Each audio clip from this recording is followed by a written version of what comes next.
entre los pueblos originarios de la Sierra Madre Occidental. Su trabajo se caracteriza por un enfoque interdisciplinario que articula antropología, historia del arte y estudios sobre la cultura material. Y bueno, antes de dar inicio y cederle la palabra a la doctora, les invitamos a respetar las indicaciones para conservar este monumento histórico.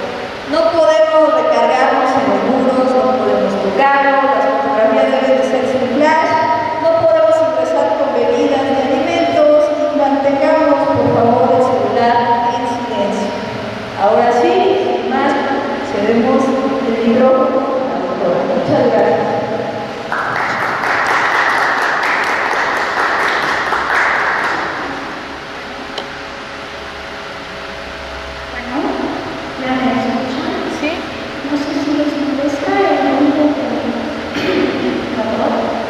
No, bien, y si quieres que lo apaguemos en algún momento me dices, ¿no? ¿Ya?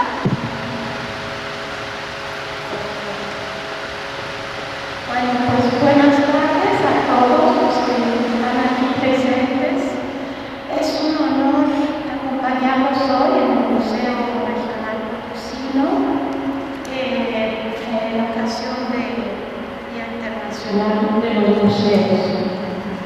Bueno, el propósito de mi intervención es invitarles a mirar el arte del pueblo guerrero, conocido comúnmente como Huichol, no como un catálogo de objetos exóticos o decorativos, sino como una sofisticada estructura de pensamiento y una forma particular de construir el conocimiento.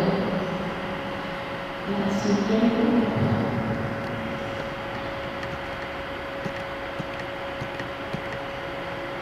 Bueno, comencemos por el mapa para ubicarlos por la base geográfica que sostiene el llamado cultural geográfico.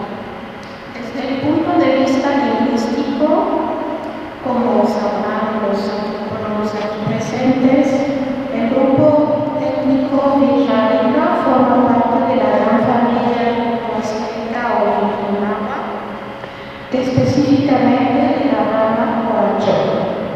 Su territorio ancestral e histórico se asienta de forma abrupta en el corazón de la Sierra Madre Occidental, entre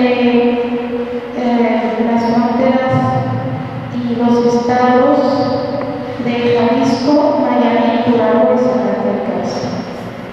Es una geografía de difícil acceso, resguardada por barrancas y cerros que permitieron en gran medida a lo largo de la historia la resistencia y preservación de sus instituciones políticas y religiosas frente a las incursiones coloniales.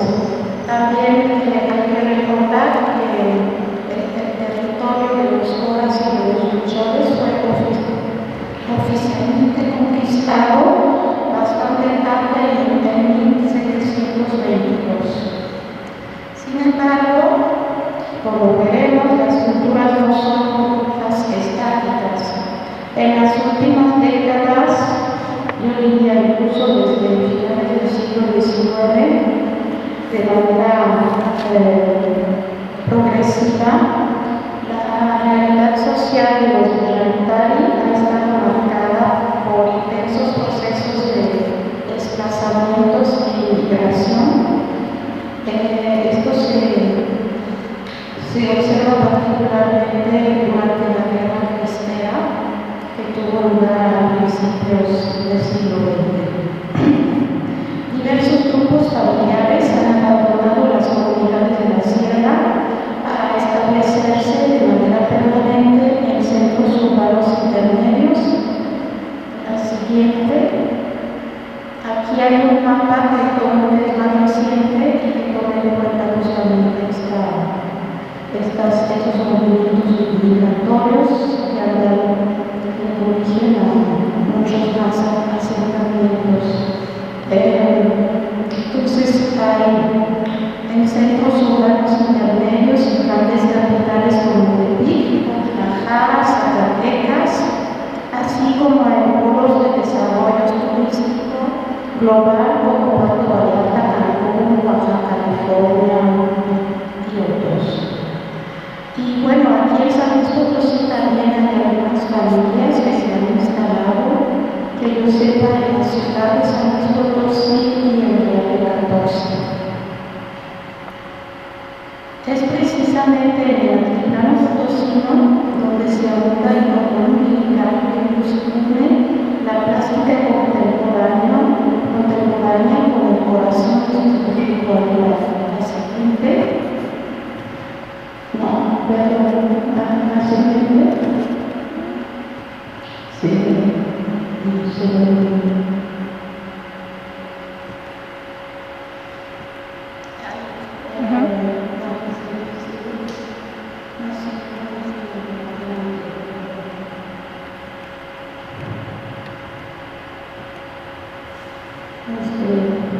bueno, aquí se ve tenía un mapa de la ruta de peregrinación, pero no sé dónde quedó, una disculpa. Pero ahí se ve las diferentes direcciones cardinales y sus lugares sagrados más importantes. En el centro occidente, estando en el corazón de la Sierra Ochoa, y en la Tacata, está el mar en el occidente, el oriente de Yucatán, en el sur Chapala, en el norte, el Cerro Gordo cerca de la ciudad de Durango. Entonces, yo hace mucho tiempo, cuando todavía era estudiante de marina, agarré mapas y calculé, pues identifiqué las coordenadas de cada lugar y luego me di cuenta que forma efectivamente esta figura de Quinpunce y de como los hombres de Dios. Eso sí me asombró porque realmente estuve viendo exactamente las coordenadas y simplemente pasé líneas de uno a otro y me decía. Bueno, entonces, para hablar más precisamente de San Luis Potosí, cada año contingentes de comunidades serranas y urbanas realizan una peregrinación sagrada hacia el desierto de Vilcapá. Ahí está, en la región de Real de 14. Este viaje, cabe precisar que no tiene un fin turístico ni comercial, sino que es un recorrido de iniciación donde se aprende un oficio fundamental, el saber ver. Para la antropología del arte, la visión no es simplemente una función biológica del ojo. Nadie nace sabiendo mirar bajo los códigos de su cultura. El individuo debe ser iniciado en una sensibilidad técnica y simbólica particular. En el desierto, mediante privaciones voluntarias como el ayuno y la abstinencia, los peregrinos buscan activamente el encuentro con el peyote y el menú sagrado. Bueno, el venado, según la micología, el venado se transforma en peyote y por eso se practica la cacería, se le llama la cacería del peyote cuando van a recolectar en el desierto del Cacto. La mirada aguda que el cazador necesita para distinguir al venado entre la maleza o la atención del recolector para hallar el cactus oculto en la arena se transforma en capacidades sensibles que el artista plasma posteriormente en su obra. Para ser artista también una visión dinámica, ¿no? Pero todo eso se aprende a lo largo de iniciaciones que consumiendo peyote y muchas otras cosas. Aquí está el propósito de una breve explicación.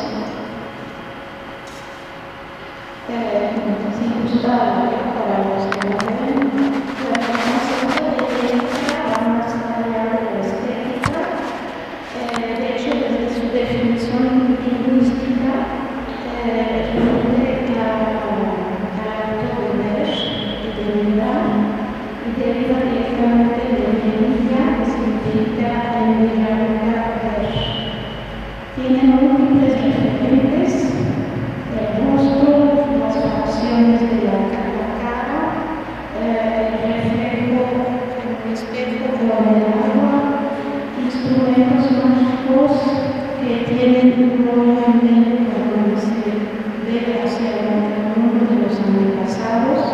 Pueden ser los tepali, que son moriscos de tierra como el negro, o los cigarros de estambre de ofrendas que tienen el nombre negro, incluso las cuerdas para cazar el venado que se envuelven en una flecha que se dejan de ofrenda. Entonces, pues tienen dosis diferentes y también el don de visión chamanística, el don de ver.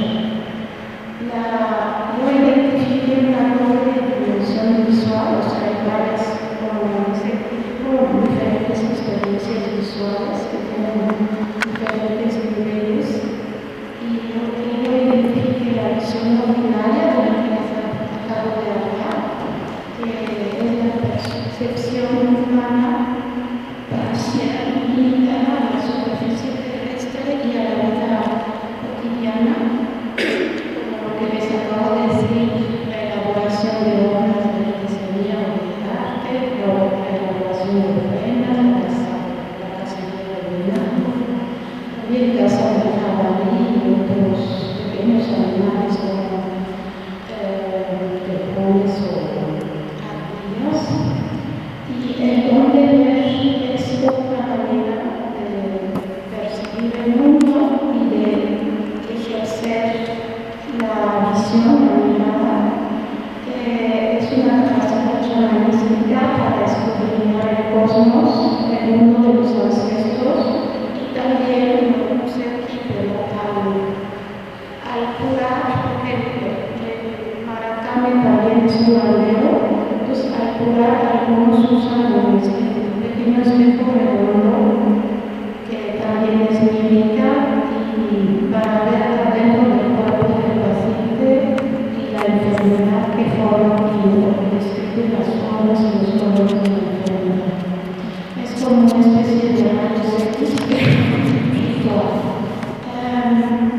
Bueno, también hay una conexión con la época prehispánica, porque no solo como los antiguos escritos alimentados, según documentó Nicolás Seller,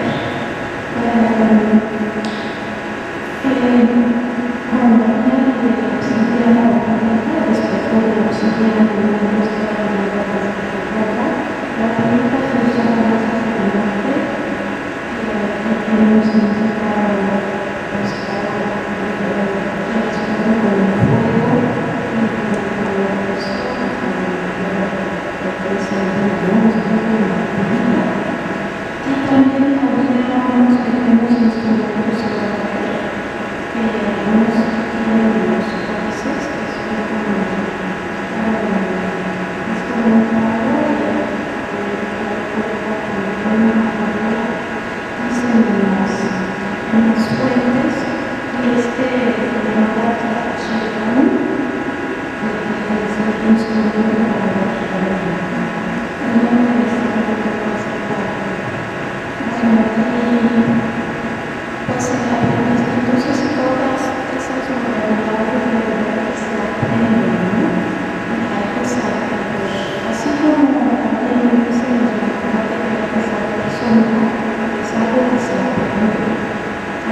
vemos el concepto de México es una facultad técnica que se sintetiza en un concepto complejo y vertical y transversal. Bueno, se deriva de teoría y pues en el caso, etcétera,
transportes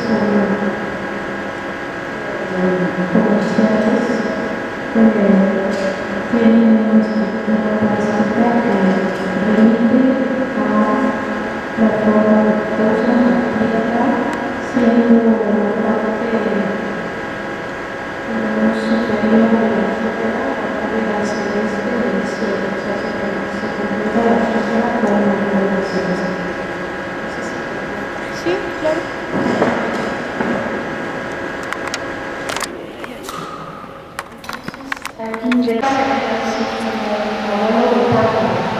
Algunos estudiosos presentan la vida de perfil, porque a veces es una manera un poco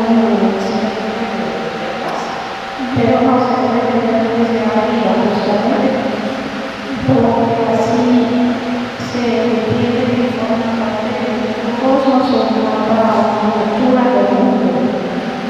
Entonces, en el centro de esta figura, si pueden ver, hay un disco de cera con Shakira encima, con cuentas de Shakira encima. Y que vemos, bueno, siempre son así, pero este es muy representativo. Vemos las 5 cuentas en forma de cruce que remiten a los 5 grupos del universo. Es un cuerpo contigo, se va a depositar en la ofrenda. En este caso, en el templo católico de la comunidad, la Semana Santa de María Cruz, y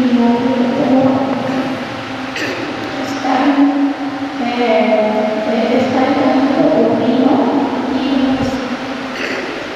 las figuras antropomorfas son los miembros de la familia de esta mujer y la planeta que contiene esta ofrenda.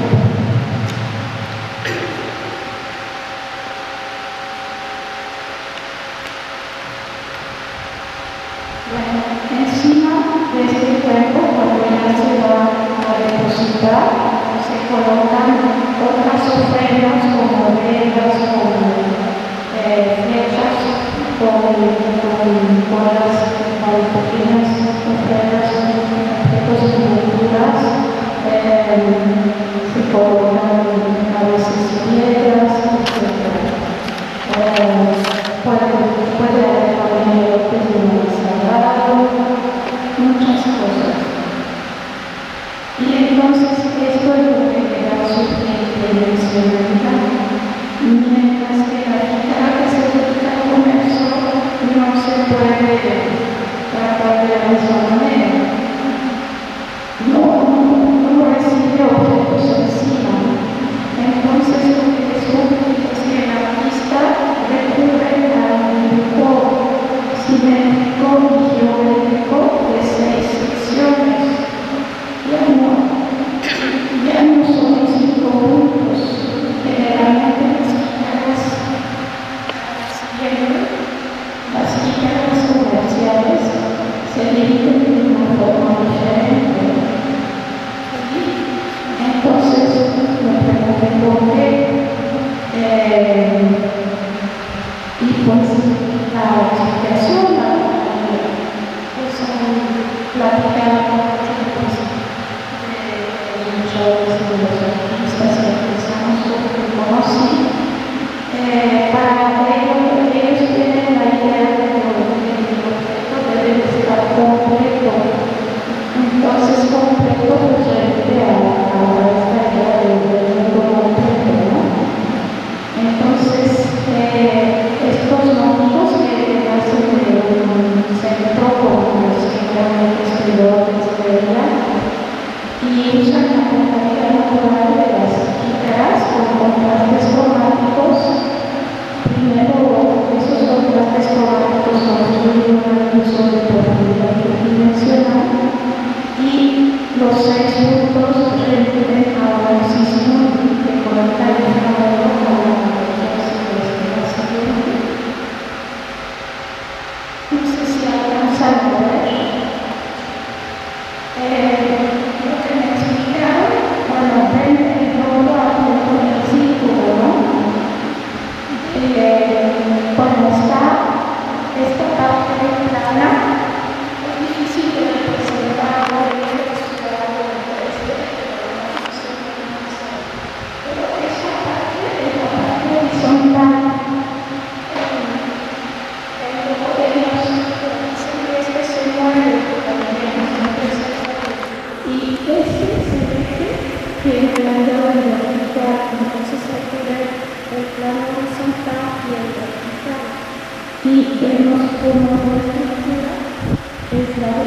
una modificación más comercial, porque creo que está sí. Bueno, eso me pareció muy interesante. Como estuvimos trabajando a adaptarnos y a realizar estos sujetos para la venta o para que se vendan según los comercios, ¿no? Y porque depende del objeto de la universidad o el producto. Bueno, eso podemos discutir después. Y ahora sí, los objetos se empezaron a fabricar a partir de los años 50, 60, cuando fue el boom de la agricultura en México y muchos otros grupos también. Antes nada más cuando se empezaron a hacer eso. Bueno, ahora sí,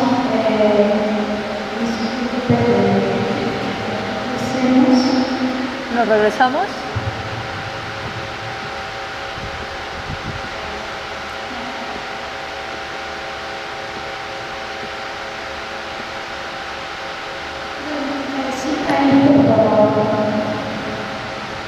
Bueno, ahí vemos que pues, en este proceso hubo una de las materiales como aquí,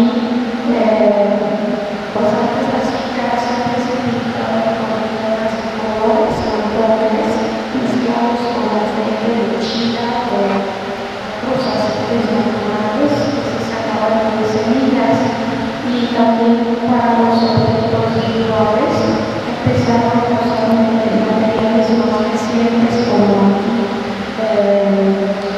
creo que esos acrílicos, en algunos casos otras estadounidenses y se nota mucho ¿no? Y quisiera ahora hablar de la acción de estirar los hilos para los cuadros de estambre. Sí.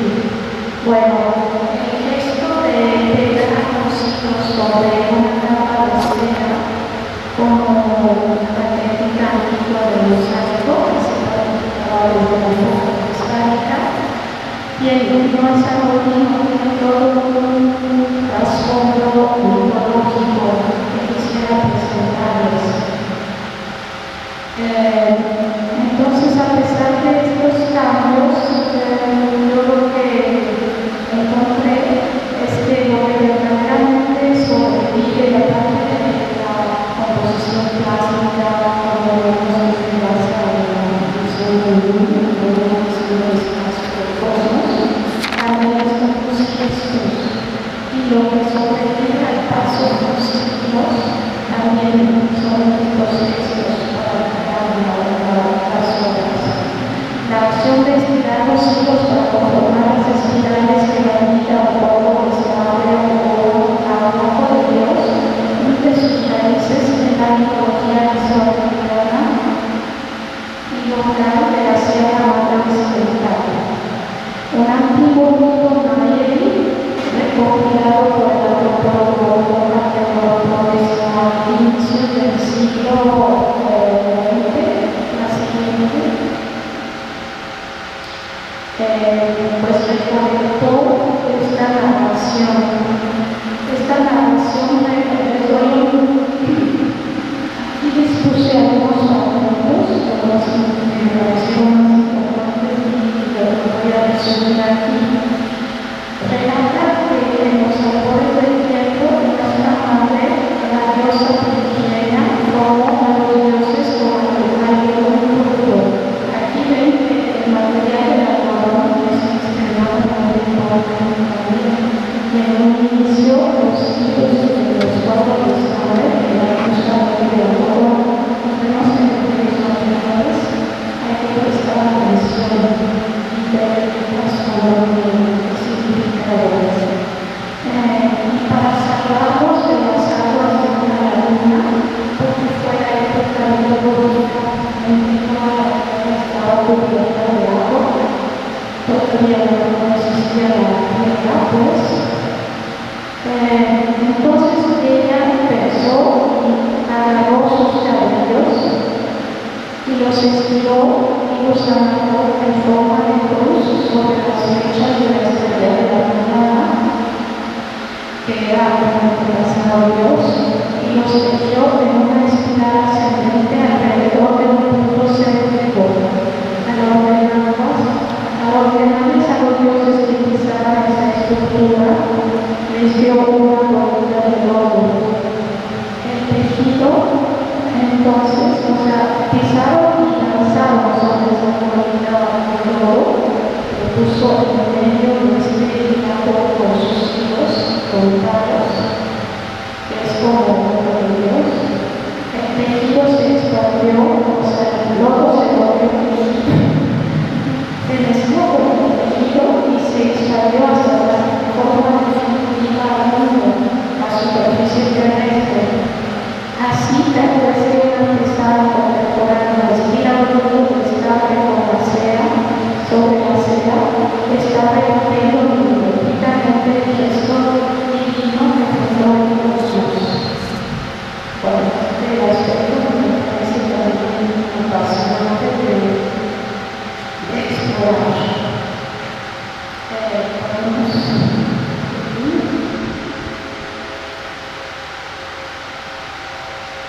Bueno, aquí es una fotografía que nos muestra también el efecto del espejo. Se puede observar en los ojos de agua y vemos ejemplos de algunas hormigas como velas, jícaras y grupos los polígonos delicados como los ojos de Dios. Entonces, volviendo ahora a la colección de este museo, vemos que son comprender objetos que son principalmente de uso habitual y les pido el favor de compartirme los registros de estos objetos y entiende que casi todos datan de la época de los 70 y fueron recolectados en San Luis Potosí en un lugar llamado La Redonda, que en realidad es una casa propia ahora de la niñez, donde peregrinan choques. Y creo que es de crucial importancia que los museos, como espacios de divulgación del conocimiento científico, mantengan una mirada analítica sobre sus propios acervos. Al revisar las colecciones etnográficas que resguarda la bodega de este museo arqueológico potosino, detecté valiosísimos paquetes de ofrendas depositados originalmente en la arquitectura potosina. Claro que hay algunos detalles que habría que revisar y me ofrezco con mucho gusto apoyar en esta labor que sí es necesaria, ¿no? Bueno, para concluir, espero no haberlos hablado una perdón, que expresa, viene de un evento que se llama la Bienal de Huichol. Yo ahí fungí como evaluadora, porque hay un premio ahí se ve cómo a la hora actual ha podido evolucionar el Huichol y alejarse bastante de los temas originales, individuales. Sin embargo, siempre conservando una técnica que es la aplicación de cuerpo de China, cuando la relación de ceras, una parte de sobre tipos de resinas y pues la iconografía, ¿no? Pero esto cubre todo tipo de objetos, desde chalecos suizos, elefantes, capas de Fórmula 1, perros, todo tipo de animales. Entonces, pues ahí tenemos una revolución. Incluso el pueblo de las ofrendas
¿Se escucha?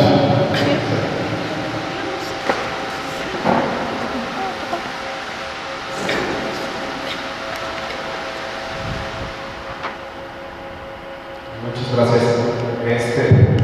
La primera, sí, como tal existe un concepto de arte desde la cosmovisión de este pueblo, pensando en una comparativa quizá del canon europeo, o sea, así desde la cosmovisión de estos pueblos hay como tal un concepto cercano al concepto de arte, digo, pensando en un lugar en el que estamos, ¿cuál sería el símil desde su cosmovisión? Si hay o no una palabra cercana al arte como lo entendemos, más desde las prácticas de mercado o del canon de Occidente, ¿no? Pensando en lo que dice Benjamin, y otra cosa. Me resuena mucho lo que dice respecto a pensar las prácticas museográficas y me gustaría preguntarle si consideraría que es como prudente reconfigurar la práctica museográfica a partir de la cosmovisión de cada uno de los pueblos, ¿no? Porque de alguna manera pensaría que hay como un respeto a los artefactos, a la propia práctica material desde cada cosmovisión, y eso imagino que implicaría un acto de traducción a los espacios, ¿no?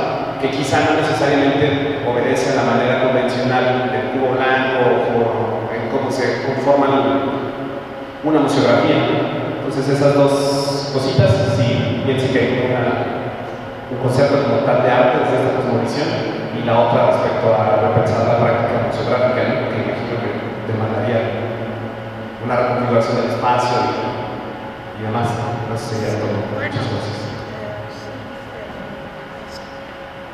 No sé si escucho mejor con el micrófono porque hay mucho eco. Creo que entendí la primera pregunta es si hay una palabra o un concepto equivalente al de arte. Pues justamente yo trabajé precisamente sobre este tema en mi tesis de doctorado y fue sobre miética. Se podría decir que miética es también, pues, es un equivalente, pero nunca es al 100%, porque pues siempre está la diferencia de pensamiento de una cultura a otra. También no sé si lo mencionan, los cuadros también significan, los cuadros de estambre modernos significan también miética, y es como decir lo visto,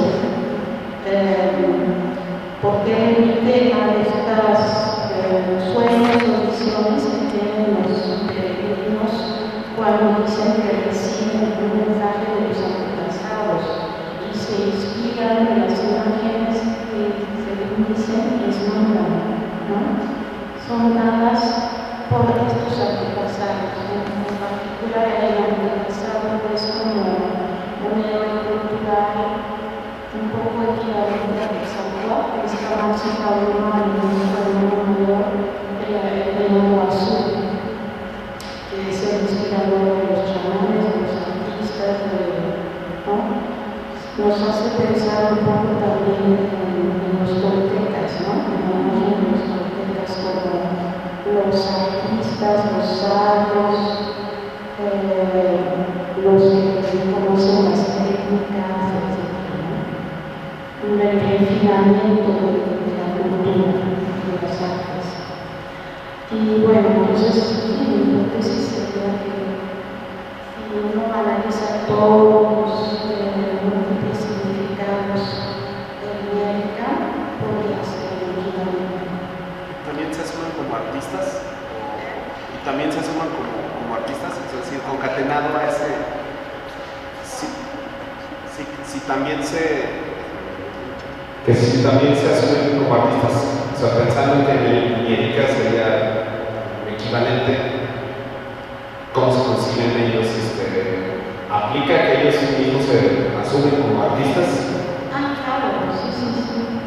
Sí, de hecho, todos estos que hacen los cuadros de estambre, lo que pasa es que hablan de arte más bien en contextos externos a la comunidad, porque es una forma de adaptarse y de colocarse en el mundo de las artes.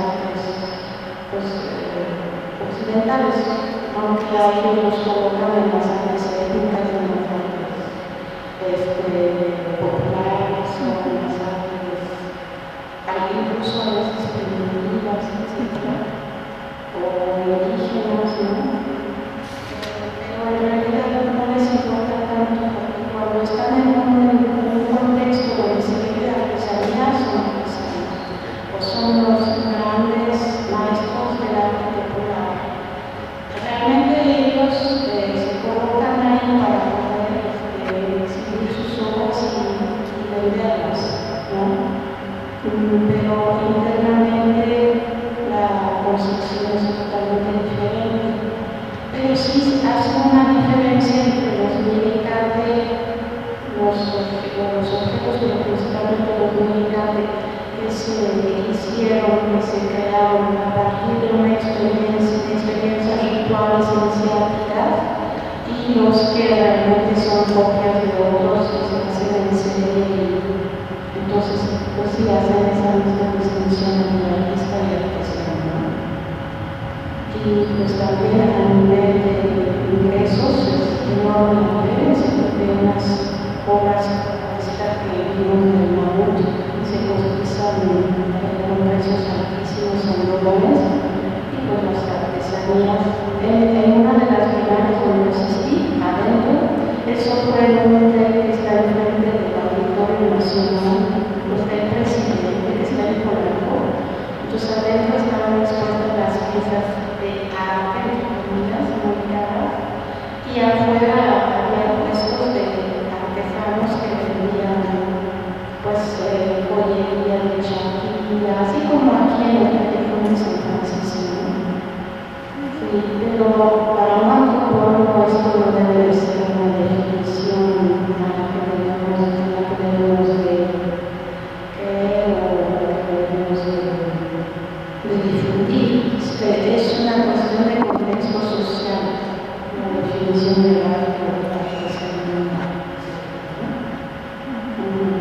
Y la otra pregunta, me gustaría que participara Imelda. Sí, sí voy a participar porque yo tengo mi autocrítica, aquí tengo, pero no sé si alguien quiera decir algo más. ¿No? No, ella, tú no. Bueno, pues muchas gracias, María. Me gustó mucho, recordé a muchos que me gusta tu trabajo y a muchos que me gusta escucharte. Hace tiempo que no lo hacía y pues al contrario, gracias, siempre un placer. A lo mejor aborda un poquito a esta discusión, pero bueno, en este contexto de la arte, artesanía, tú nos mostrabas como imágenes de unas jícaras que eran con otros materiales que fueron ofrendas, ¿no? Entonces también los que yo estuve viendo ahorita con Imelda, me parece que esta colección del museo, muchas fueron ofrendadas, ¿no? Y yo recuerdo que habíamos tomado esa clase contigo de lo que piden de la agencia, cómo estaban cargadas, cómo tenían muchas otras cosas que trascienden también la idea de arte o artesanía, como tal, como la entendemos en un contexto occidental. Entonces también como qué implicaciones tendría como la caja de estos objetos, más allá también de los materiales, sino todo lo que implicaba con la intención que fueron ofrendados y que uno que los sacó de ese contexto para traerlos a un museo también, ¿no? Y creo que esos ya son temas como pues,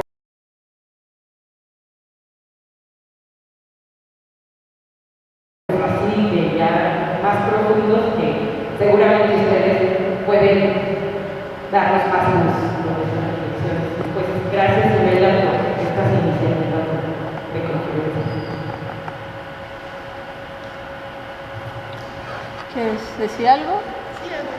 Ah, ok.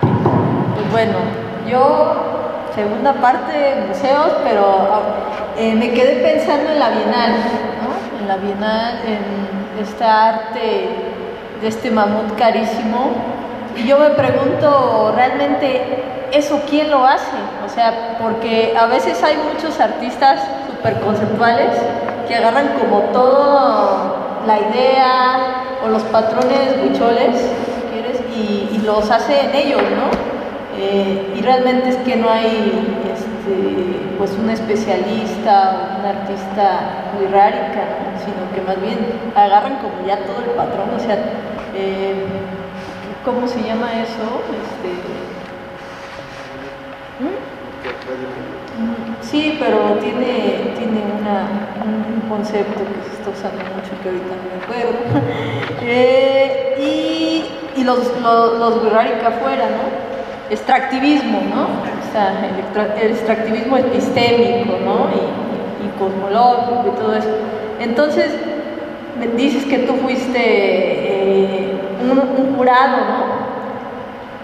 ¿no? ¿No? Jurado de... sí, Ajá. Entonces, ¿cómo es el proceso de eso? Sí, o sea, si nos puedes contar cómo es el proceso de ser jurado en esos... Pero me quedé por razones etnográficas para Ujú. ver cómo era el proceso. Ujú.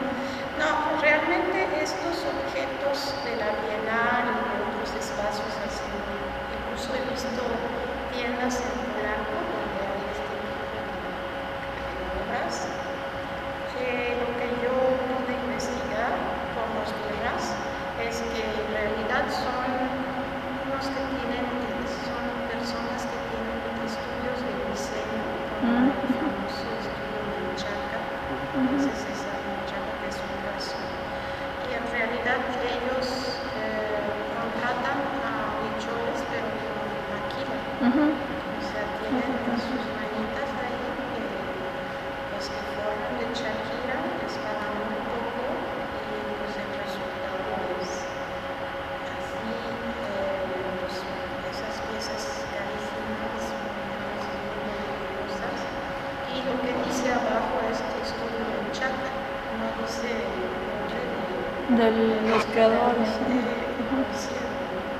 Ahora últimamente César Menchaca, que es de Guadalajara, creo, incluso en las redes he visto que dice que él es un artista de arte huichol, o sea, se atribuye ya la autoría de las piezas y hace exposiciones en varias partes del mundo. Estas piezas son obra suya. Ese es un ejemplo extremo de extractivismo, Exactamente. no solo cultural, sino pues, también artístico. O sea, sí, se da mucho en esto. Y pues sí, muchos familiares se quejan porque ellos no les saben perfectamente lo que pasa.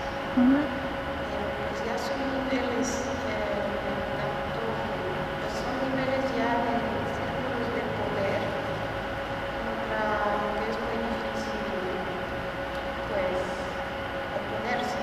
Lo sabemos cómo está el mundo actualmente, ¿no? Es más o menos eso. Sí, ese es eso. Y sí, lo que menciona Lidia, efectivamente. Sería bueno identificar quién fue a Catema y a tomarse las ofrendas,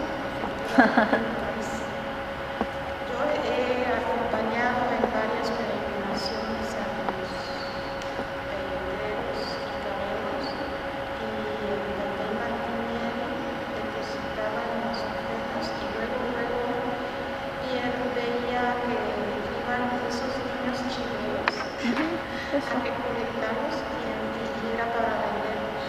Entonces los peregrinos decían, pues al menos espérense a que nosotros nos vayamos y no los veamos, ¿no? Y entonces hay mucho saqueo también de ofrendas. Y pues, sí, muchos museos resguardan objetos pues saqueados o dañados.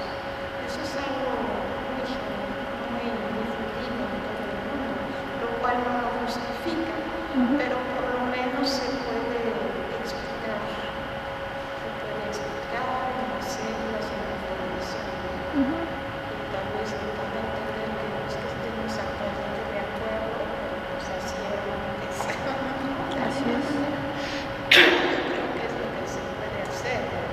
pues que son también testimonios de esas prácticas, no solamente de la cultura indígena, sino de la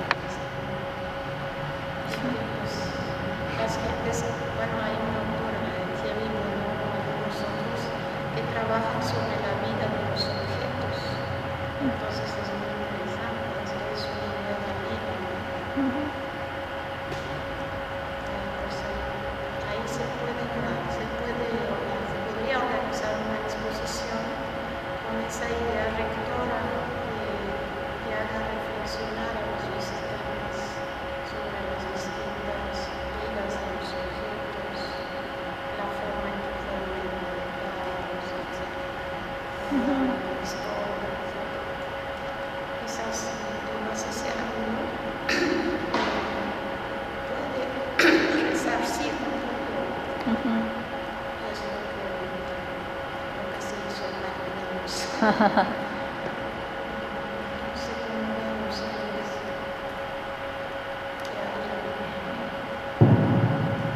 Híjole, pues yo tengo bastante opinión de eso. Es como ir a una iglesia y agarrar un museo.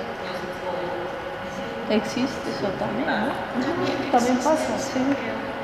Sí, yo creo que es muy bonita esa idea de hacer algo con ese eje rector, pero igual sí era en parte de eso, pero yo decía también cómo era visto también por los bucholes, más allá como del saqueo, sino que son objetos con agencia, ¿no? Son poderosos, que también pueden enfermar, que pueden causar una cierta, o sea, muchas cosas en esta orden y visión del mundo, ¿no? En esta organización, entonces era más bien eso, porque ahorita yo veía a Elena cómo los sacaba, los trataba con cuidado, o sea, ella con mucho respeto, pero en realidad a lo mejor no los tratamos así toda la gente, o no sé, entonces también acercarnos a ellos de otra forma, o sea, sin toda esta visión, ¿no? Que el pensamiento que ellos tienen era más como por ahí preguntar, aunque también lo del saqueo es otro tema y también muy complicado. Pero no sé si podríamos decir que pierden su agencia del todo, pierden su agencia original por la cual estuvieron muchos dedicados a la ofrenda, pero también en un museo adquieren otra agencia, es como otra vida, otra agencia también.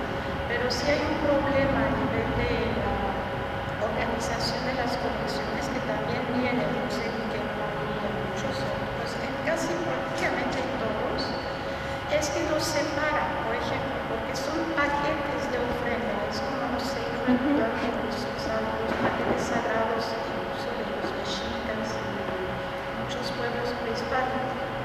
Y les hacen todo, o sea, etiquetan la flecha y entonces separan la ofrenda. Y ya no es completa. Y eso sí es problemático porque los arqueólogos dirían que se modificó el contexto arqueológico y ahí se modifica también. O sea, eso es algo que los museos ya deberían de trabajar y entender. Pero no conozco ni un museo que haya conservado. Incluso yo al Museo del Hombre llevé jícaras con todo lo que los de San Andrés, los jicareros de San Andrés hicieron reproducciones de las jícaras efigie del centro ceremonial Tuquipa.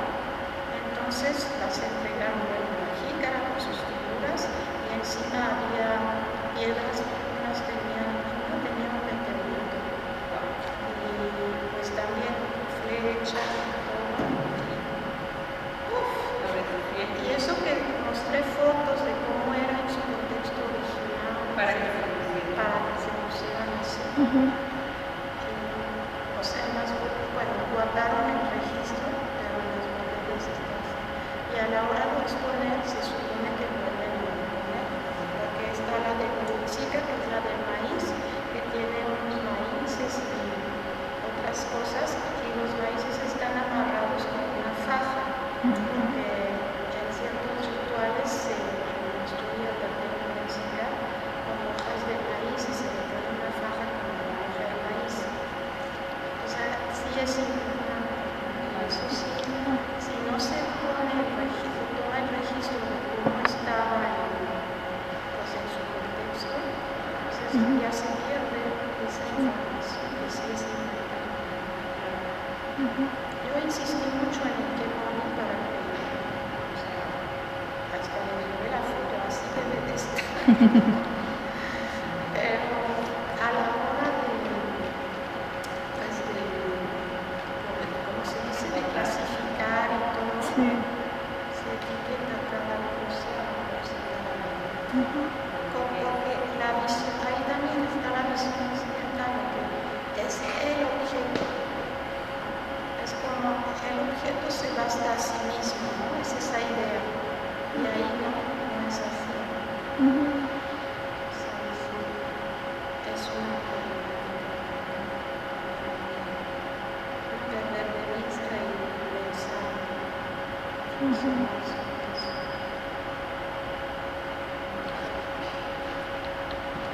Pues bueno, respecto a cómo clasificamos los objetos en el INAH, hay toda una forma, ¿no?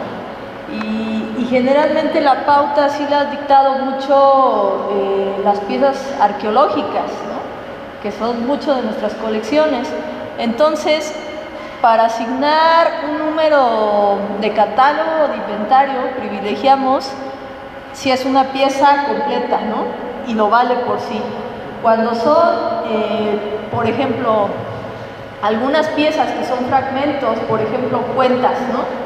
de un collar, ese es solo un número y entonces se fracciona, ¿no? 900.1, 900.2, 900.3, ¿no? Y eso mucho también pasa con lo etnográfico. Cuando el objeto vale por sí, se le registra como un número, ¿no? Y cuando no, se van a seccionar piececitas, ¿no? Eso se hace últimamente, porque pues es mejor y reconoces como la integridad de ciertas piezas, ¿no? Pero antes realmente que se generaban números para todo, ¿no? Sí, pedazo de piecito, ¿no? Pedazo de número, ¿no?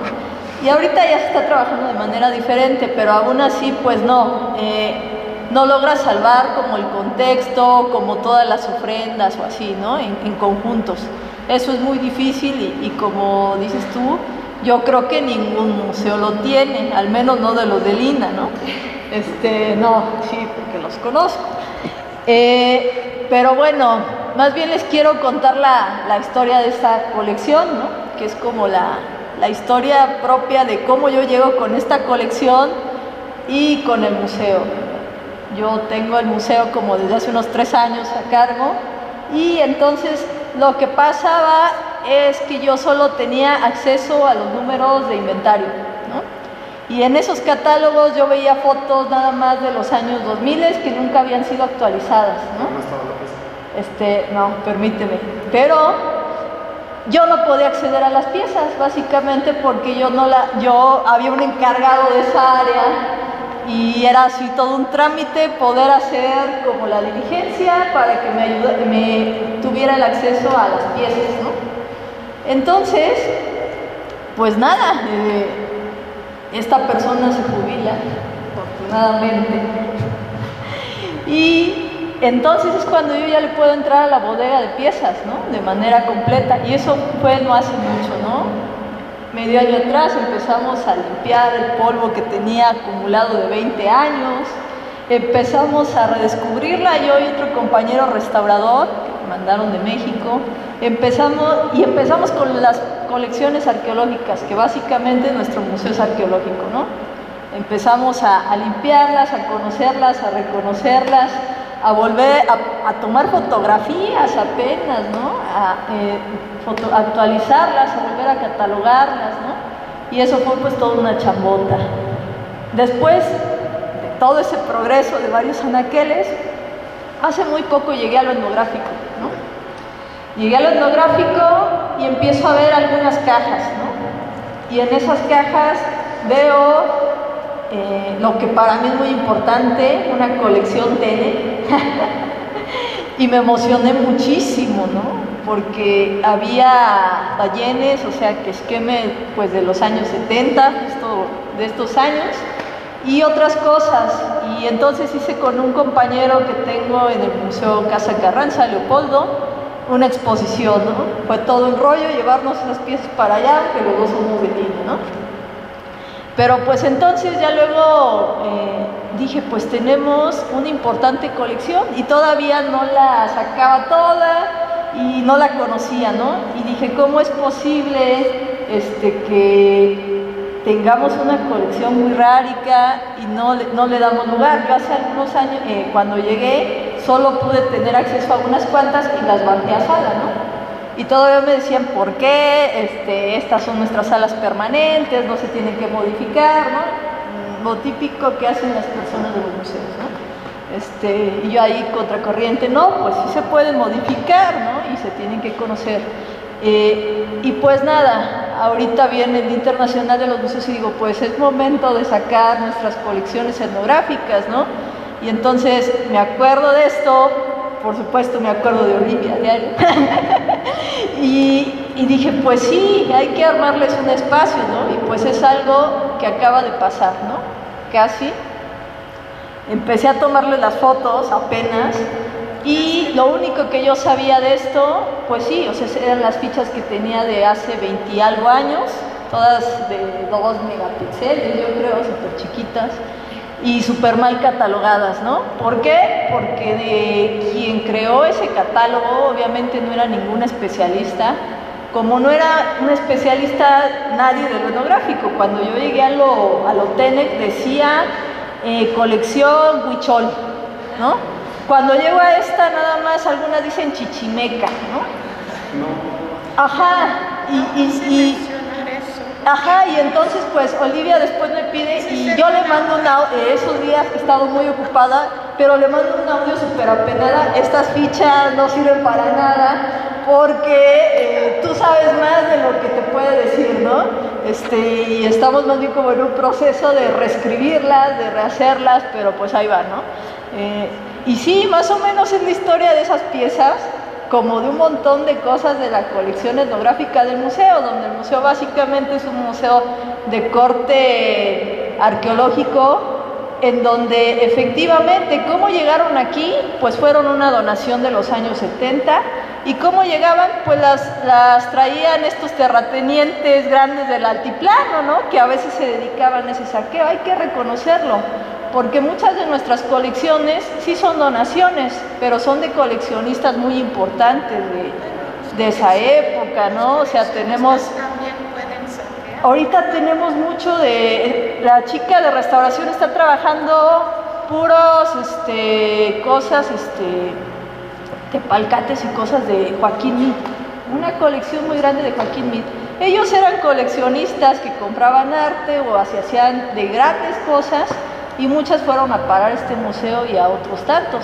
Entonces vemos esos grandes nombres, esas grandes lumbreras que alimentaron este museo por donación, ¿no? Porque en algún momento ya no se podían sostener las colecciones privadas. Básicamente es eso.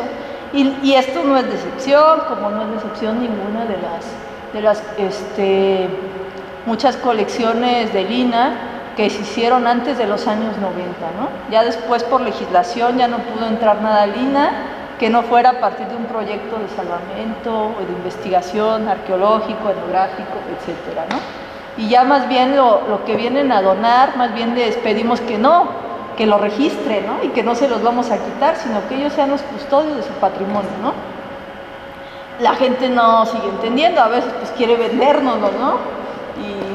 Pues sí, y unas realmente es que no son, son... Ahí no se sabe quién. No, porque no conservaron ni quién, pero viendo un poco el contexto y de cómo llegaron todas en lote, seguramente pasó esto, ¿no?